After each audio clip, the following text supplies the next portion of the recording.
नमस्कार दोस्तों, लक्ष्मी ट्यूटोरियल में स्वागत है आप सभी का।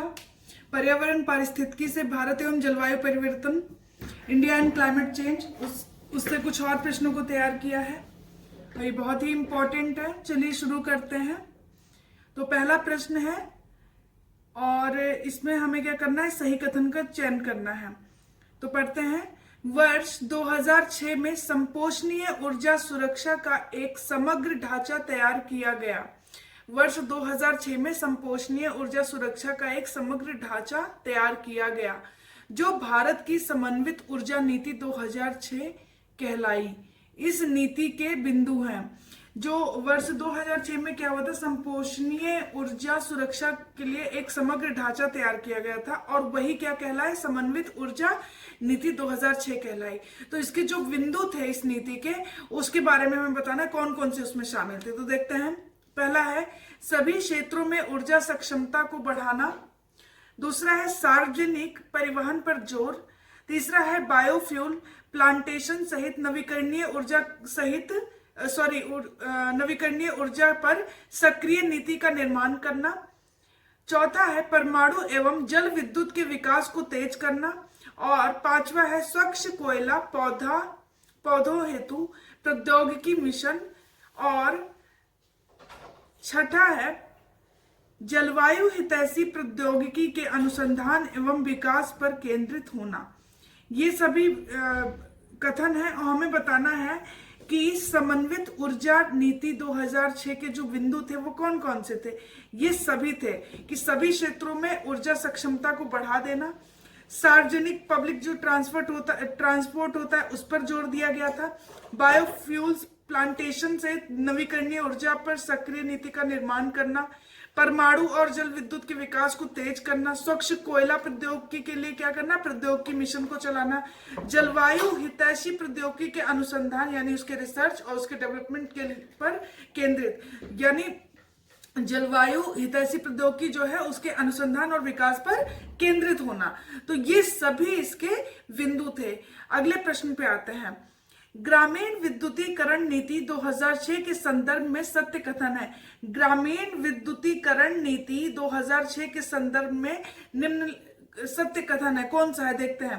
पहला है यह नवीकरणीय ऊर्जा प्रौद्योगिकी को बढ़ावा देने के लिए है। यह नवीकरणीय ऊर्जा प्रौद्योगिकी को बढ़ावा देने के लिए है। दूसरा है जहां पर ग्रिड कनेक्टिविटी संभव नहीं है, जहां पर ग्रिड कनेक्टिविटी संभव नहीं है वहां पर ऑफ ग्रिड द्वारा इसका समाधान निकालना, ताकि हर घर तक विद्युत की उपलब्धता सुनिश्चित कराई जा सके।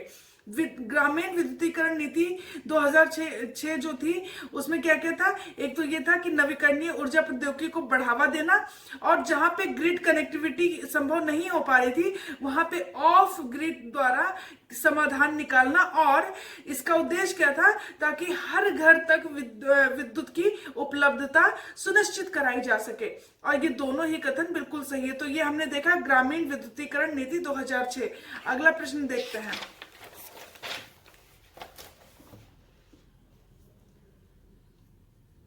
अगला है भारतीय सौर ऋण योजना। भारतीय सौर ऋण योजना के संदर्भ में निम्न कथनों पर विचार करें। देखते हैं भारतीय सौर ऋण योजना क्या है। पहला है वर्ष 2003 में दक्षिणी भारत में सौर ग्रह प्रणालियों के वित्त पोषण हेतु बाजार में तेजी लाने के उद्देश्य से 4 साल के लिए इस प्रोजेक्ट की शुरुआत की गई थी। वर्ष 2003 में ये भारतीय सौर ऋण योजना जो है ये क्या है, वर्ष 2003 में दक्षिणी भारत में क्या था, सौर ग्रह प्रणालियों के वित्त पोषण के लिए बाजार में तेजी लाने के लिए, इसी उद्देश्य से ये 4 साल के लिए इस प्रोजेक्ट का शुरुआत किया गया था। दूसरा है यह यूएनईपी ऊर्जा शाखा, यूएनईपी राइजो केंद्र, जो प्रमुख भारतीय बैंकिंग समूह जैसे केनरा बैंक तथा सिंडिकेट बैंक और उनके द्वारा प्रायोजित ग्रामीण बैंकों के बीच एक साझेदारी है। ये क्या है, भारतीय सौर ऋण योजना। ये पहली बात तो ये है कि सौर ग्रह प्रणालियों के लिए वित्त पोषण के लिए बाजार में तेजी लाने के उद्देश्य से ये लाया गया था। 4 साल का ये प्रोजेक्ट था। और ये यूएनईपी ऊर्जा शाखा, यूएनईपी राइजो केंद्र और 2 प्रमुख बैंक जैसे भारतीय बैंक समूह और केनरा बैंक, और 2 भारतीय बैंकिंग समूह, उसमें कौन कौन से थे? केनरा बैंक समूह, केनरा बैंक और सिंडिकेट बैंक, और उसके द्वारा जो प्रायोजित ग्रामीण बैंक, उनके बीच एक साझेदारी थी। तीसरा है, यह यूनाइटेड नेशन फाउंडेशन एवं सेल फाउंडेशन की मदद से SHS सोलर होम सिस्टम के वित्तीय हेतु उपभोक्ताओं को ब्याज दर पर सब्सिडी प्रदान कराता है ताकि उनका मूल्य कम हो सके। ये क्या करता है? यूनाइटेड नेशन फाउंडेशन और सेल फाउंडेशन की मदद से क्या करता है? सोलर होम सिस्टम के वित्तीय के लिए जो उपभोक्ता होते हैं, जो कस्टमर्स होते हैं, उनको ब्याज दर पर सब्सिडी प्रदान करवाता है ताकि उनका मूल्य कम हो सके। और ये सभी कथन बिल्कुल सही है। ये था भारतीय सौर ऋण योजना से संबंधित कथन, और सभी सही है। कब शुरू किया गया था? 2003 में। दक्षिणी भारत में सौर गृह प्रणालियों को वित्त पोषण के लिए और बाजार में तेजी लाने के उद्देश्य से ये 4 साल के लिए प्रोजेक्ट था। ये UNEP और UNEP राइजो केंद्र और भारतीय बैंक जैसे केनरा बैंक और सिंडिकेट बैंक और उसके द्वारा प्रायोजित ग्रामीण बैंक, उसके बीच साझेदारी है। ये यूनाइटेड नेशन फाउंडेशन और सेल फाउंडेशन की मदद से क्या करता है? सोलर होम सिस्टम के वित्तीय हेतु उपभोक्ताओं को ब्याज दर पर सब्सिडी प्रदान करवाता है ताकि उनका मूल्य कम हो सके। तो ये था भारतीय सौर ऋण योजना से संबंधित, और सभी कथन बिल्कुल सही है। अगले प्रश्न पे आते हैं। अगला है बचत लैंप योजना। बचत लैंप योजना ऊर्जा संरक्षण कानून 2001 के अंतर्गत भारत सरकार द्वारा स्थापित ऊर्जा दक्षता ब्यूरो BEE, छोटे स्तर के स्वच्छ विकास तंत्र यानी CDM, clean development mechanism project विकास का एक समन्वय करता है। तो ये जो बचत लैंप योजना है, ये ऊर्जा संरक्षण कानून 2001 के अंतर्गत भारत सरकार द्वारा स्थापित ऊर्जा दक्षता ब्यूरो मतलब BEE, छोटे स्तर के स्वच्छ विकास तंत्र यानी CDM प्रोजेक्ट विकास का समन्वय करता है। दूसरा है, यह विभिन्न राज्यों में ये जो बचत लैंप योजना है, यह विभिन्न राज्यों में बचत लैंप योजना के क्रियान्वयन को संपादित करता है और CDM का विकास BEE का एक स्वैच्छिक कार्य है और इसे कोई व्यावसायिक राजस्व प्राप्त नहीं होता है। ये जो CDM का विकास करना है, क्लीन डेवलपमेंट मैकेनिज्म का जो विकास है, ये BEE यानी ऊर्जा दक्षता ब्यूरो का एक स्वैच्छिक कार्य है और इसे कोई व्यावसायिक राजस्व प्राप्त नहीं होता है। अगला है, यह कार्यक्रम BEE द्वारा उसके स्वच्छ विकास तंत्र कार्यक्रम के कार्यान्वयन के हिस्से के रूप में शुरू किया गया है। ये जो कार्यक्रम है, ये BEE द्वारा ही उसके स्वच्छ विकास तंत्र कार्यक्रम के कार्यान्वयन के हिस्से के रूप में ही शुरू किया गया है। अगला है, BEE द्वारा चयनित कुछ आपूर्तिकर्ता ताप दीप्त बल्ब के बदले सस्ते दामों पर CFL प्रदान करेंगे। जो ये BEE है, ये जो ऊर्जा दक्षता ब्यूरो है, इसके द्वारा चयनित कुछ आपूर्तिकर्ता ताप दीप्त बल्ब के बदले क्या होगा? सस्ते दामों पर CFL प्रदान करेंगे। आपूर्तिकर्ताओं को बिक्री योग प्रमाणित उत्सर्जन शमन क्रेडिट मिलता है। ये जो आपूर्तिकर्ता होते हैं, उन्हें बिक्री योग ही प्रमाणित उत्सर्जन शमन क्रेडिट भी मिलता है। तो ये बचत लैंप योजना के संदर्भ में उपरोक्त में से सत्य कथन है। ये सभी कथन बिल्कुल सही है। बचत लैंप योजना, इसके बारे में हमने देख लिया कि ये जो है ऊर्जा संरक्षण कानून 2001 के अंतर्गत भारत सरकार द्वारा स्थापित किया गया था और ऊर्जा दक्षता ब्यूरो छोटे स्तर के स्वच्छ विकास तंत्र प्रोजेक्ट विकास का समन्वय करता है और ये जो भी है, ये राज्यों में बचत लैंप योजना के क्रियान्वयन को संपादित करता है। CDM का विकास BEE का एक स्वैच्छिक कार्य है और इसे कोई व्यावसायिक राजस्व नहीं प्राप्त होता है। BEE क्या करता है? BEE द्वारा ही स्वच्छ विकास तंत्र कार्यक्रम के कार्यान्वयन के हिस्से के रूप में शुरू किया गया है और ये BEE द्वारा ही चयनित कुछ आपूर्तिकर्ता ताप दीप्त बल्ब के बदले क्या करते हैं? सस्ते दामों पर CFL प्रदान करते हैं और जो आपूर्तिकर्ता होते हैं, उन्हें बिक्री योग प्रमाणित उत्सर्जन शमन क्रेडिट मिलता है। ये सभी था बचत लैंप योजना के संदर्भ में कथन, और ये सभी कथन बिल्कुल सही हैं। अगले प्रश्न पे आते हैं। हमें बताना है कि बायोफ्यूल पर राष्ट्रीय नीति, यानी ये किसके अंतर्गत थी? नवीन एवं नवीकरणीय ऊर्जा मंत्रालय के अंतर्गत थी। तो के संदर्भ में बायोफ्यूल पर राष्ट्रीय नीति के संदर्भ में सत्य कथन है। तो देखते हैं बायोफ्यूल पर राष्ट्रीय नीति के संदर्भ में कथन पढ़ते हैं पहले। बायोफ्यूल द्वारा राष्ट्रीय ऊर्जा सुरक्षा में महत्वपूर्ण योगदान देने की क्षमता और उसके पर्यावरणीय हितैषी गुण को देखते हुए राष्ट्रीय नीति तैयार की गई। बायोफ्यूल द्वारा राष्ट्रीय ऊर्जा सुरक्षा में महत्वपूर्ण योगदान देने की जो क्षमता थी, उसके पर्यावरणीय हितैषी के गुण थे उसमें, और यही देखते हुए क्या हुआ, राष्ट्रीय नीति तैयार की गई। बायोफ्यूल पर राष्ट्रीय नीति तैयार की गई, पहला कथन है। दूसरा है बाजार में बायोफ्यूल की न्यूनतम मात्रा की उपलब्धता सुनिश्चित कराना। वर्ष 2017 तक बायोडीजल एवं बायोइथेनॉल हेतु बायोफ्यूल का मिश्रण लक्ष्य 20% रखा गया। तो कितने प्रतिशत है 2017 तक बायोडीजल और बायोफ्यूल हेतु बायोफ्यूल का मिश्रण? 20%। अगला है बायोइथेनॉल ब्लेंडिंग स्तर को पहले से ही बाध्यकारी बनाया जा चुका है, जो अक्टूबर 2008 से प्रभावी है।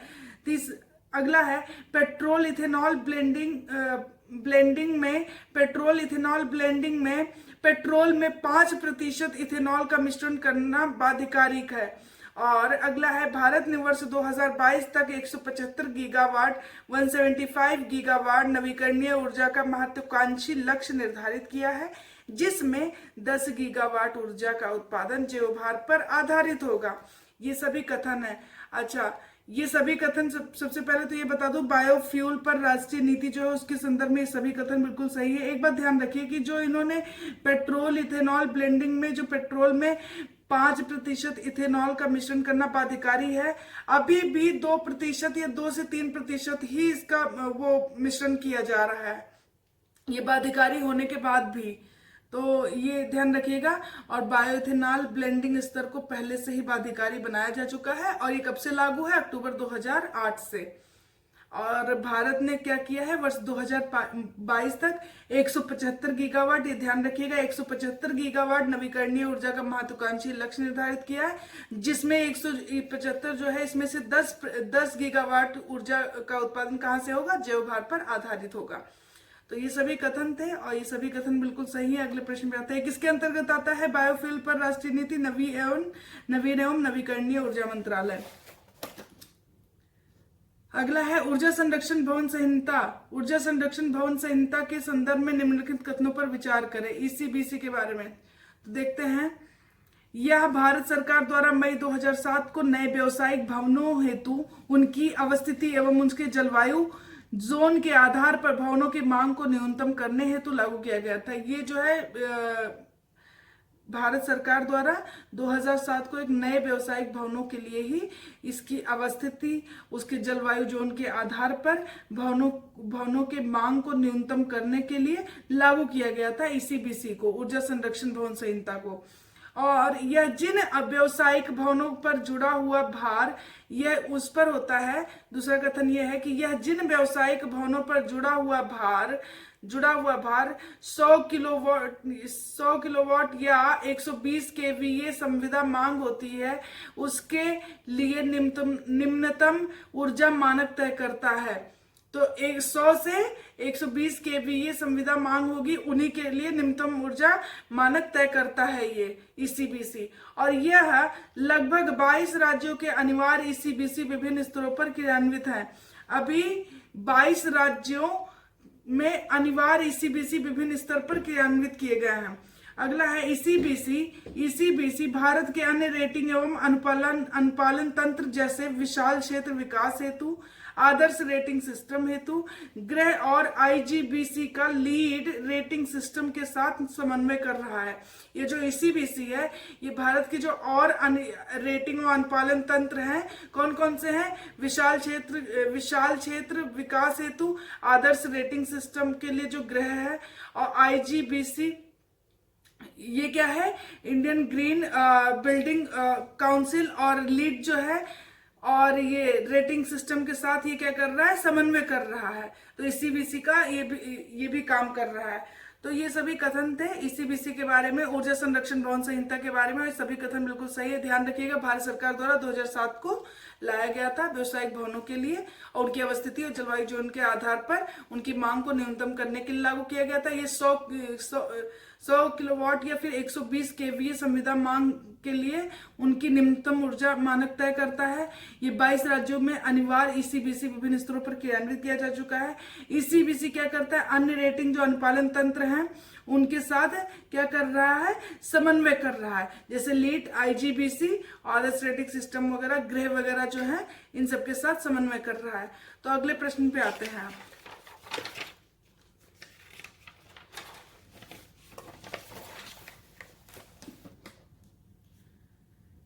निम्नलिखित कथनों में से सत्य कथन है, देखते हैं। पहला है, हरित भवन संरचना निर्माण की एक ऐसी प्रक्रिया है, हरित भवन संरचना निर्माण की एक ऐसी प्रक्रिया है जिसमें उन क्रिया विधियों का इस्तेमाल होता है जो पर्यावरण हितैषी एवं संसाधन सक्षम होती है।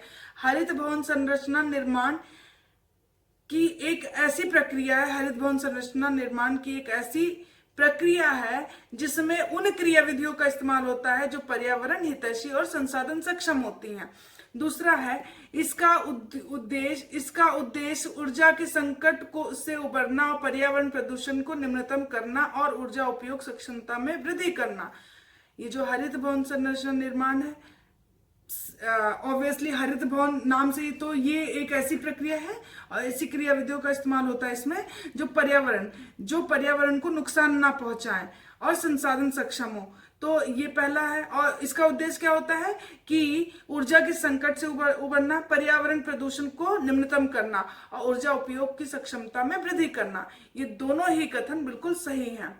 अगले प्रश्न पे आते हैं। समन्वित आवास मूल्यांकन हेतु हरित रेटिंग गृह GRIHA green rating for integrated habitat assessment के संदर्भ में निम्नलिखित में से सत्य कथन चुनिए। समन्वित आवास मूल्यांकन हेतु क्या, हरित रेटिंग क्या है, गृह, और ये गृह क्या है, green rating for integrated habitat assessment के संदर्भ में निम्न कथनों पर विचार कीजिए। देखते हैं कौन सा कथन सही है। या भारत सरकार का राष्ट्रीय रेटिंग तंत्र है, या राष्ट्रीय रेटिंग तंत्र है, या बिल्डिंग संसाधन खर्च अपशिष्ट जनन और संपूर्ण पारिस्थितिकीय प्रभाव के न्यूनीकरण का प्रयास करता है। ये क्या करता है, भारत सरकार का राष्ट्रीय रेटिंग तंत्र है, ये ध्यान रखिएगा, जो गृह है। और ये बिल्डिंग संसाधन पर खर्च और अपशिष्ट जो मतलब गार्बेज होता है उससे जनित जो संपूर्ण पारिस्थितिकीय प्रभाव है उसकी न्यूनीकरण का प्रयास कर रहा है। दूसरा है, यह विभिन्न क्षेत्रों के अंतर्गत वर्गीकृत 34 मापदंडों को सम्मिलित किए हुआ है और इसमें 8 मापदंड बाध्यकारी हैं। 8 इसमें से 34 हैं कुल, और जिसमें से 8 बाध्यकारी हैं, जिसमें से 4 आंशिक रूप से एवं बाकी वैकल्पिक। 8 में से 4 आंशिक रूप से बाध्यकारी हैं, बाकी वैकल्पिक हैं। अगला है, इनमें अर्जित किए गए पॉइंट्स के आधार पर सर्टिफिकेशन के विभिन्न स्तरों यानी 1 से 1 स्टार, फर्स्ट स्टार से 5 स्टार को प्रदान किया जाता है। मतलब इसमें रेटिंग दी जाती है 5 तक, मतलब first star, second, third, fourth, 5, तो 1 से 5 स्टार तक रेटिंग सर्टिफिकेशन दिया जाता है। तो इसमें अर्जित किए गए जो पॉइंट्स होते हैं उसी के आधार पर सर्टिफिकेशन के विभिन्न स्तरों को प्रदान किया जाता है। इसमें स्तर होता है, स्टार वाइज दिया जाता है कि first, second, third, fourth, 5th तक होता है ये। अगला है, दिशा निर्देश, मापदंड और मूल्यांकन को हर तीसरे वर्ष संशोधित किया जाता है। अच्छा, इसमें क्या होता है गृह में कि ये जो दिशा निर्देश और मापदंड और मूल्यांकन होता है उसको हर तीसरे वर्ष में संशोधित कर दिया जाता है। ऐसा क्यों किया जाता है कि जो नवीन वैज्ञानिक विकास है उसको शामिल किया जा सके। तो ये सभी कथन थे गृह के बारे में। Green rating for integrated habitat assessment, समन्वित आवास मूल्यांकन हेतु हरित रेटिंग। तो ये सभी कथन बिल्कुल सही है, इंपॉर्टेंट है, ध्यान रखिएगा। अगला है, Indian green building council IGBC, Indian green building council IGBC, इसकी स्थापना वर्ष 2001 में confederation of Indian industry CII के द्वारा की गई थी। ये जो इंडियन ग्रीन बिल्डिंग काउंसिल है ये इसकी IGBC है, इसकी स्थापना कब की गई थी? 2001 में कन्फेडरेशन ऑफ इंडियन इंडस्ट्री के द्वारा की गई थी। दूसरा है बिल्डिंग सेक्टर को हरित अवधारणा एवं प्रौद्योगिकी का विकास कई राष्ट्रीय मुद्दों को सुलझाने में मदद कर सकता है। ये जो बिल्डिंग सेक्टर में जो हरित अवधारणा और प्रौद्योगिकी का जो विकास है, ये राष्ट्रीय मुद्दों को सुलझाने में मदद कर सकता है, इसका था। तीसरा है इस अवधारणा की स्रोत, ये जो अवधारणा थी इसी की बिल्डिंग सेक्टर में जो ये हरित अवधारणा है, इस अवधारणा के द्वारा न सिर्फ पर्यावरणीय हितैषी कार्यों को बल मिलता है बल्कि ये भवन धारक के स्वास्थ्य के भी अनुकूल होते हैं और यह राष्ट्रीय प्राथमिकताओं की पूर्ति हेतु लाया गया। ये सभी कथन IGBC के बारे में बिल्कुल सही है, इतना ध्यान रखिएगा। इंडियन ग्रीन बिल्डिंग काउंसिल, इसकी स्थापना 2001 में हुई थी। Confederation of Indian industry CII के द्वारा की गई थी।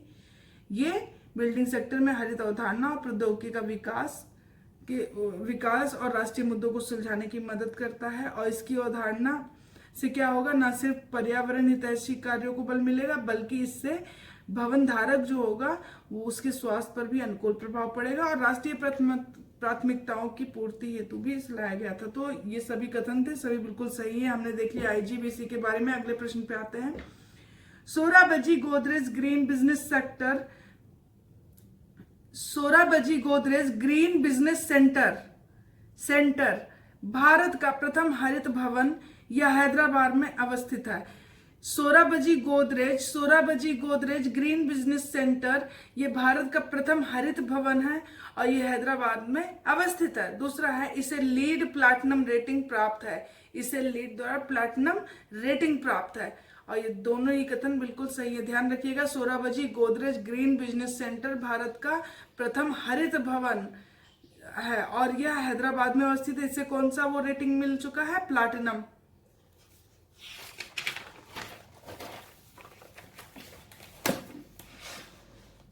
अगला प्रश्न है अंतरराष्ट्रीय हरित भवन रेटिंग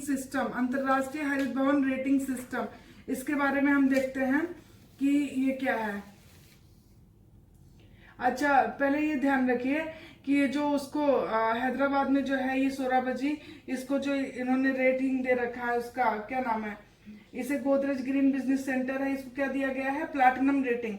तो रेटिंग कैसे किया जाता है सर्टिफिकेशन में? एक तो सबसे पहले क्या दिया जाता है? सर्टिफाइड सबसे बेहतर अभ्यास के लिए दिया जाता है, उत्कृष्ट प्रदर्शन के लिए सिल्वर दिया जाता है और राष्ट्रीय उत्कृष्टता की पहचान के लिए कौन सा दिया जाता है? गोल्ड। और प्लैटिनम दिया जाता है वैश्विक नेतृत्व की पहचान के लिए। तो यानी कि जो ये Sorabji Godrej Green Business Centre है, इसको प्लैटिनम दिया गया है इसकी वैश्विक नेतृत्व की पहचान के लिए, इसको जो है प्लैटिनम रेटिंग प्राप्त किया गया है। तो ये 4 रेटिंग बताया। सर्टिफाइड बेहतर अभ्यास के लिए, सिल्वर दिया जाता है उत्कृष्ट प्रदर्शन के लिए, गोल्ड दिया जाता है राष्ट्रीय उत्कृष्टता के लिए और प्लैटिनम दिया जाता है वैश्विक नेतृत्व की पहचान के लिए। तो ये ध्यान रखिएगा। आइए इस प्रश्न पे आते हैं अब हम। अंतरराष्ट्रीय हरित भवन रेटिंग सिस्टम लीड के संदर्भ में निम्न कथनों पर विचार करिए। अंतरराष्ट्रीय हरित भवन रेटिंग सिस्टम देखते हैं। यह संयुक्त राज्य अमेरिका के ग्रीन बिल्डिंग काउंसिल द्वारा निर्मित है। यह संयुक्त राज्य अमेरिका के ग्रीन बिल्डिंग काउंसिल द्वारा निर्मित है। यह एक मापक उपकरण है जो किसी भवन या उसके आसपास के वातावरण का स्वतंत्र रूप से सत्यापन कर उसे सर्टिफिकेट प्रदान करता है। ये पहला कथन था। दूसरा है अंतरराष्ट्रीय हरित भवन रेटिंग सिस्टम के संदर्भ में एक कथन है, ध्यान रखिएगा। दूसरा है ये 4 प्रकार के रेटिंग करता है, ये 4 प्रकार से रेटिंग करता है। पहला सर्टिफाइड, दूसरा सिल्वर, तीसरा गोल्ड और चौथा प्लैटिनम। पहला कौन सा बोला था मैंने? जो सर्टिफाइड जो करता है, सर्टिफाइड करता है बेहतर अभ्यास के लिए, सिल्वर देता है उत्कृष्ट प्रदर्शन के लिए और राष्ट्रीय उत्कृष्टता के लिए गोल्ड देता है, वैश्विक नेतृत्व के लिए प्लैटिनम देता है। तो ये सभी कथन बिल्कुल सही है अंतरराष्ट्रीय हरित भवन रेटिंग सिस्टम के संदर्भ में। अगला है गृह काउंसिल के संदर्भ में सत्य कथन है। GRIHA गृह काउंसिल के संदर्भ में कथन सत्य है। देखते हैं। गृह बताया था तभी मैंने आपको इससे पहले वाले प्रश्न में, green rating for integrated habitat assessment, green rating for integrated habitat assessment. तो गृह काउंसिल के संदर्भ में हमें देखना है। पहला है भारतीय उपमहाद्वीप के आवास के पर्यावरण पहलुओं को निर्देशित करने हेतु तेरी तेरी नई दिल्ली द्वारा इसकी स्थापना की गई, गृह की स्थापना की गई। तो ये पहला कथन था। दूसरा है यह MNRE ministry of new and renewable energy द्वारा समर्थित है। ये किसके द्वारा समर्थित है? MNRE ministry of new and renewable energy द्वारा समर्थित है गृह। और तीसरा है गृह काउंसिल भारतीय उपमहाद्वीप में संपोषणीय आवास संबंधित वैज्ञानिक और प्रशासकीय अंतरक्रिया हेतु एक स्वतंत्र मंच प्रदान करता है। तो तीसरा कथन ये था कि गृह क्या करता है, गृह काउंसिल भारतीय उपमहाद्वीप में संपोषणीय आवास से संबंधित वैज्ञानिक और प्रशासकीय अंतरक्रिया हेतु एक स्वतंत्र मंच प्रदान करता है। ये गृह काउंसिल के संदर्भ में सभी कथन थे कि ये भारतीय उपमहाद्वीप में भारतीय उपमहाद्वीप के जो आवास के पर्यावरणीय पहलू हैं उनको निर्देशित करने के लिए तेरी नई दिल्ली द्वारा गृह की स्थापना की गई थी। और ये समर्थित किसके द्वारा है? MNRE ministry of new and renewable energy द्वारा समर्थित है। गृह काउंसिल भारतीय उपमहाद्वीप में संपोषणीय आवास संबंधित वैज्ञानिक और प्रशासकीय अंतरक्रिया हेतु एक स्वतंत्र मंच प्रदान करता है। तो ये गृह के संदर्भ में सभी कथन थे, सभी कथन बिल्कुल सही हैं। अगला प्रश्न है निक्रा NICRA निक्रा जलवायु अनुरूप कृषि पर राष्ट्रीय पहल के संदर्भ में निम्नलिखित कथनों पर विचार करिए। जलवायु क्या है? ये जलवायु अनुरूप कृषि पर राष्ट्रीय पहल के संदर्भ में निम्नलिखित कथनों पर विचार करिए। निक्रा क्या है? NICRA ये तो हिंदी में हो गया। निक्रा है national innovation in climate resilient agriculture. तो national innovation in climate resilient agriculture. तो देखते हैं निक्रा के बारे में। यह ICAR Indian council of agriculture research का एक नेटवर्क है। ये किसका? ICAR का एक नेटवर्क है जो 11वीं योजना के अंतर्गत फरवरी 2011 में आया। तो ये जो निक्रा है ये कब आया? ये ICAR Indian council of agricultural research का एक नेटवर्क है जो 11वीं योजना के अंतर्गत फरवरी 2011 में आया था। दूसरा है इसका उद्देश्य रणनीतिक अनुसंधान और प्रौद्योगिकी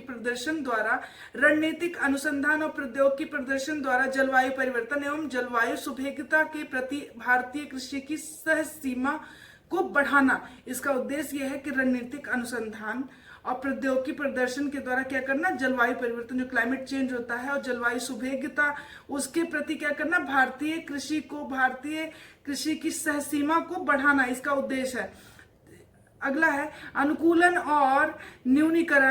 एवं न्यूनीकरण वाले अनुसंधानों के अंतर्गत फसल, पशु, मत्स्य और प्राकृतिक संसाधन प्रबंधन आता है। अनुकूलन और न्यूनीकरण वाले अनुसंधानों के अंतर्गत क्या क्या आता है? फसल, पशु, मत्स्य और प्राकृतिक संसाधन प्रबंधन ये आता है। और निक्रा के संदर्भ में ये सभी कथन बिल्कुल सही हैं कि ये ICAR का एक नेटवर्क है, Indian council of agricultural research का एक नेटवर्क है जो 11वीं योजना में फरवरी 2011 में लाया गया था। इसका उद्देश्य क्या है? रणनीतिक अनुसंधान प्रौद्योगिकी प्रदर्शन द्वारा जलवायु परिवर्तन और जलवायु सुभेद्यता के प्रति भारतीय कृषि की सह सीमा को बढ़ाना। अनुकूलन न्यूनीकरण वाले अनुसंधानों के अंतर्गत फसल, पशु, मत्स्य और प्राकृतिक संसाधन प्रबंधन आता है। सभी कथन बिल्कुल सही है। ये निक्रा से संबंधित था, national innovation in climate resilient agriculture, इससे संबंधित ये कथन थे और ये सभी कथन बिल्कुल सही हैं। इसमें निक्रा के बारे में थोड़ा सा और बता देती हूं मैं कि ये कृषकों को उनके खेत पर ही वर्तमान जलवायु खतरे के अनुकूलन हेतु प्रौद्योगिकी पैकेज का प्रदर्शन कर दिखाना, ये इसका उद्देश्य था। और जलवायु सह कृषि अनुसंधान और उसके अनुप्रयोगों में लगे वैज्ञानिकों और दूसरे हितधारक जो थे, स्टेक होल्डर्स जो हैं, उनकी क्षमता का विकास करना, ये सब इसके अंतर्गत ही है। तो ये आज के लिए इतना ही। ये पर्यावरण पारिस्थितिकी से जो ये प्रश्न थे बहुत ही महत्वपूर्ण है। तो आगे और भी प्रश्न लेके आऊंगी। आज के लिए इतना ही। Thank you so much. अगर आपको वीडियो अच्छा लगे तो प्लीज लाइक और सब्सक्राइब करें। Thank you.